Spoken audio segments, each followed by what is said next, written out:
All right, I'll speak to you. Hey guys, it is me. I am back. Excuse me, I forgot to clean the camera. Look at that. Look at that. Look at that. Let's get some order in this place. Now, guys, welcome whoever's on here. If you don't know me, my name's Shirley Wilson.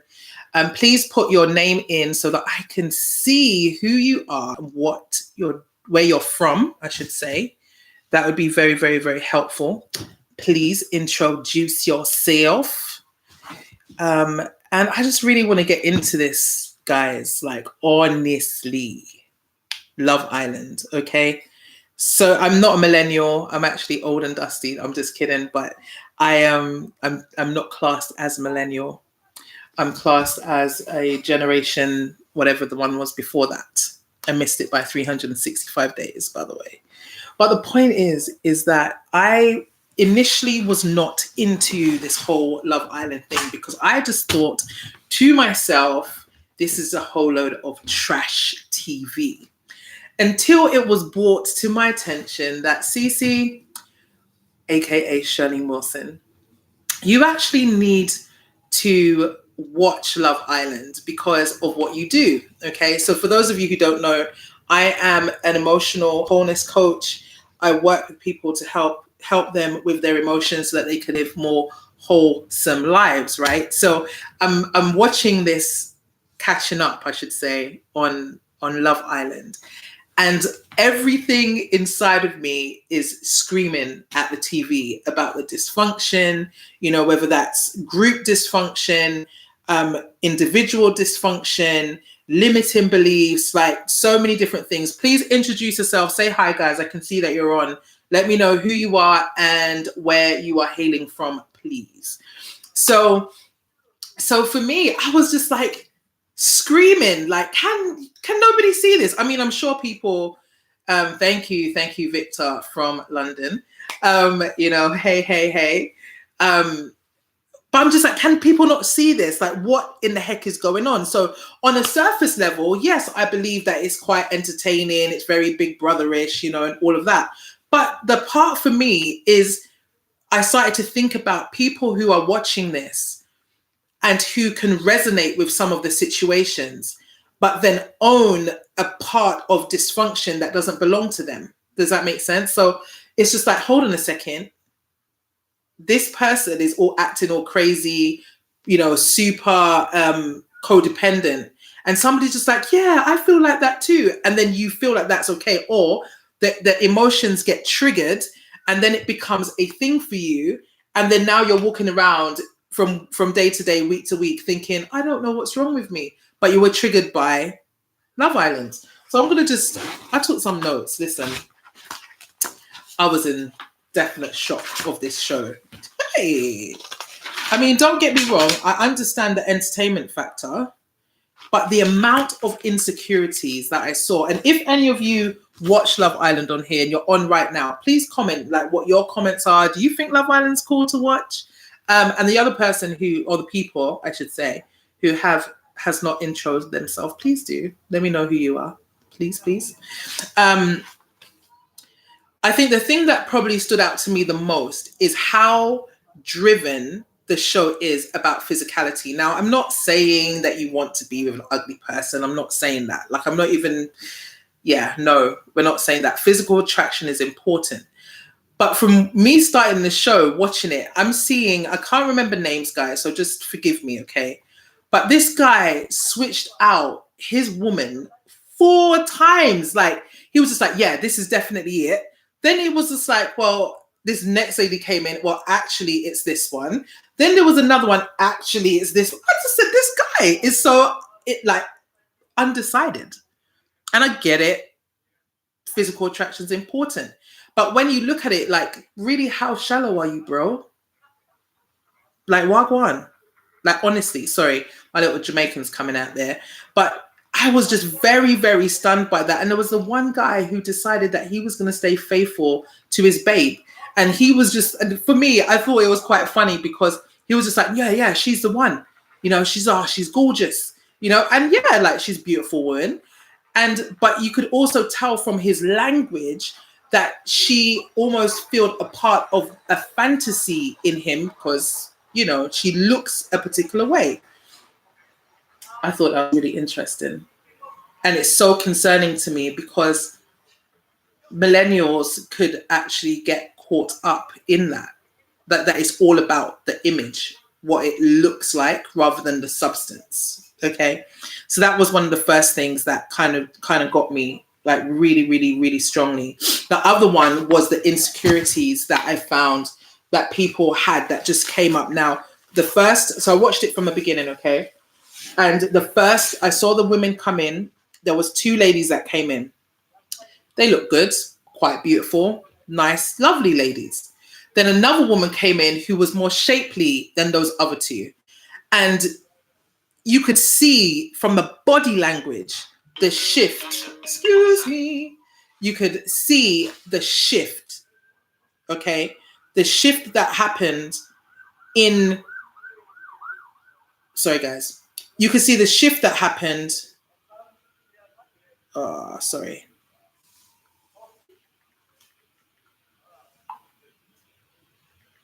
Sorry, folks.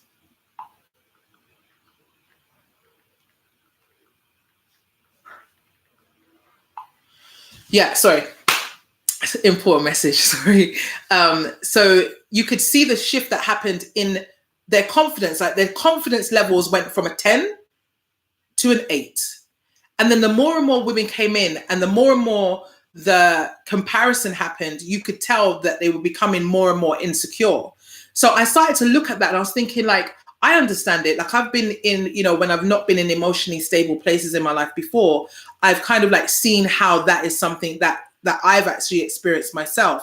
But I started to think about it like in this day and age where, you know, there is this kind of, you know, the Instagram culture and, you know, people comparing their profiles and their best lives and YOLO on one page and not knowing that that person has very big issues in their life, you know, day to day. And then you've got this other person who's looking at their lives and comparing their lives, could be you comparing your life to everybody else's. And, you know, it's problematic. It becomes a problem where you now feel like you have to be like this. So now you start to act. And this brings me on to the third point. And the third point is that we're living from a place of comparison. Like that show, really, I saw how much those people were comparing themselves to other people. Listen, the whole thing's fabricated, as we know. The whole thing's a massive social experiment, as we know. And I think the danger of watching and absorbing the culture of Love Island is that it can cause us to believe that there's actual truth. Now, the whole thing is orchestrated. The whole thing has cues. They put in all of these different exercises and, you know, games that they need to do that is going to create an emotional response and mindset. And it's all controlled psychology. So you're watching that and thinking, oh, yeah, I really resonate with Amber. Oh, I really resonate with Molly May. All of these different things when it's not actually even real life, babe. It's not even real life. These times you're super triggered now because you're walking around inauthentically. And I think I'm really, really passionate about authenticity. I'm so passionate that I've written a book about it, but my book is miles away. But the point is I can see how this show can cause people to want to put on a mask and to act their way through life. And that is a point that I really want to just land on, because I'm thinking, if we believe that when we fake ourselves, that it can get us a particular guy or a particular girl, we're in trouble, massively in trouble. So my encouragement to everybody, if you're still watching Love Island, cool. I'm not telling you, well, I did kind of say 3 reasons why millennials should not watch it. If you want to continue watching it, cool. But just do emotional checks on yourself. Like, can you pinpoint that thought processes and behaviors have changed from before you started watching it to now? It's important. Do you feel more insecure? Do you feel more like you're comparing yourself more? Do you feel like you're more inauthentic, or do you feel like you're more real? Because no matter what happens, TV shows influence us. That's why it's called a TV program. It is programming us. Anybody got any contributions? Anybody got anything to say? What you thinking? I'm actually going to put this in here because I'm actually going to do a comparison to authenticity free webinar that's going to be happening next week, Tuesday, at 8 o'clock. And I think it's really important that you just learn some tips. If you're feeling like, OMG, I am not being myself, I always find that I always find that I'm comparing myself to people. I don't like it. I don't know how to get out of that. I want to live more authentically. I want to live, free to be me. I don't want to hide myself anymore. All of those things we're going to be covering on how you can actually live a better life in that regard. 21 Insights for Authentic Living. There is a book bundle that you can get. Let me just put this on here. If that's something that will help you in the meantime, then feel free to get that as well. You will see there's 6 videos of me and worksheets that will also help you with the ebook as well. So you can click on that. Could somebody test that link and let me know? It's gumtree.com/Shirley Wilson. It will take you to the page that has all of that on there. So you can go ahead and get that in the meantime. But I want to tell you that living authentically is so important for us to show up in the world as we were created to be, so that we can impact our environment positively, full of life, and to give the world something that it wouldn't have if we didn't express it. So Victor said he totally agrees with me. Yeah. Do you have any other contributions from your kind of, from your perspective? Like, what have been some of your observations watching Love Island?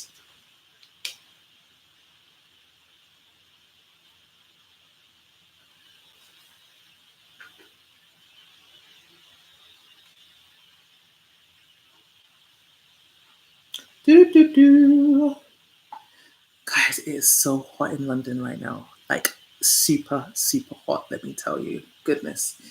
I'm kind of not complaining, but I am, because it's really hot. There's no AC. So we're depending on fans and the breeze through the window. If nobody has anything to contribute, I'm going to end it here. I'm going to roll out. Thank you for joining me on that little bit. Please go ahead and click on Comparison to Authenticity. It's free webinar, guys, like easy peasy, Japanese, lemon squeezy. Join it and let's talk. Okay, let's have a conversation, learn some tools on how not to compare yourself to others, because it can be quite difficult. And whoever the other people are on here who have yet to say hello, goodbye soon. Okay, so Victor says people aren't even sure whether they like someone for real sometimes. They're triggered by not getting attention and think they like someone. Yes, because they're chasing attention. Exactly. That's very, very, very, very true.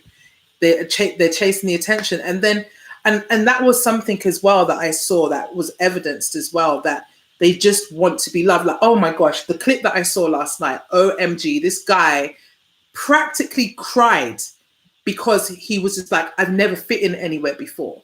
And the thought that came to me was, but darling, you're not supposed to fit in. You're supposed to have a sense of belonging. There's a difference between fitting in and belonging. A sense of belonging comes from knowing that, you know what? We're all connected. I belong here. I have a right to be here. This guy was like literally head up, like saying that he didn't want to cry because he hasn't felt that way for a long time. And I'm just like, bro, that means you were seeking the validation of these people. So there's a very, very, very, very interesting quote that says, if you live by the accolades of man, you will die by their criticism. And this guy positioned himself to, if these people turn on him, it will crush him, absolutely crush him. Now, I'm not saying that that I haven't experienced that before, where you want to get the affirmation and the accolades of your peers, but it shouldn't be the very air that you breathe, to the point that when you get it, now you're crying. Bro, let's calm down. The link don't work. Oh, that's because I put Gumtree.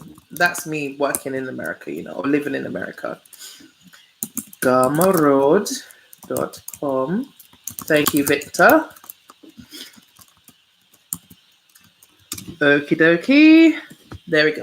Hopefully, there we go. Gumtree. Hilarious. Good catch.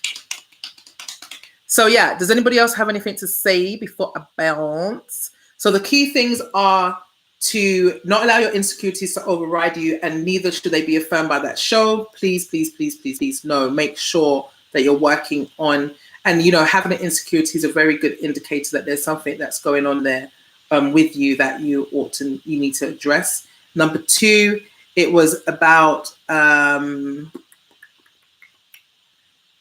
comparison, I believe, and then talking about being authentic. Yeah. Okay. Thank you, Victor. So yeah, guys, I'm out. I'm bouncing.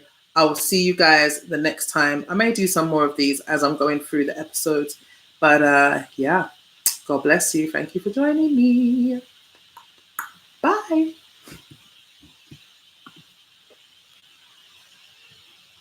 End my stream.